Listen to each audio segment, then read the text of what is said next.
Nous invitons 21 primo-romanciers. Donc qui dit primo-romancier dit une plume nouvelle.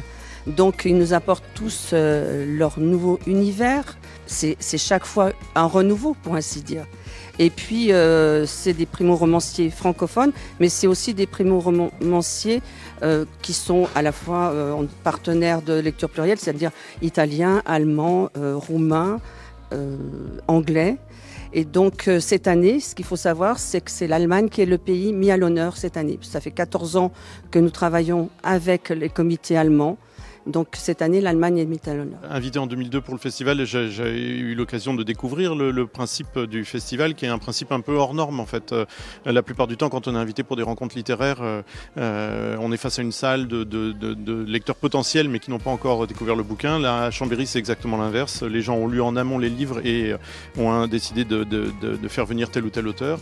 Donc il y a une chaleur humaine, il y a une dimension intellectuelle aussi qui s'exprime beaucoup plus facilement qu'ailleurs. Le festival du premier roman, c'est tout public. Et quand je dis tout public, c'est à la fois, j'allais dire, les jeunes, les moins jeunes, les scolaires, les universitaires.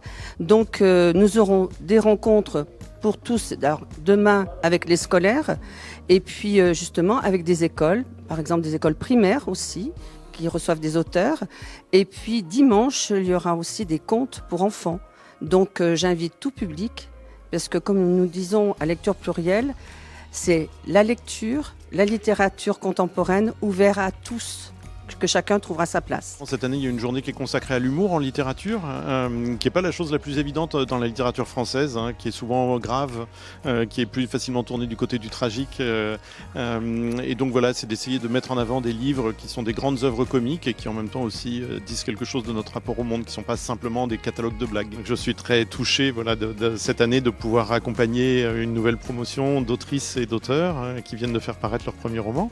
Et puis j'arrive aussi avec plein de propositions, des lectures, des conférences pour essayer de nourrir les débats, nourrir les échanges et faire que ce soit un moment qui rende compte de l'énergie de la littérature.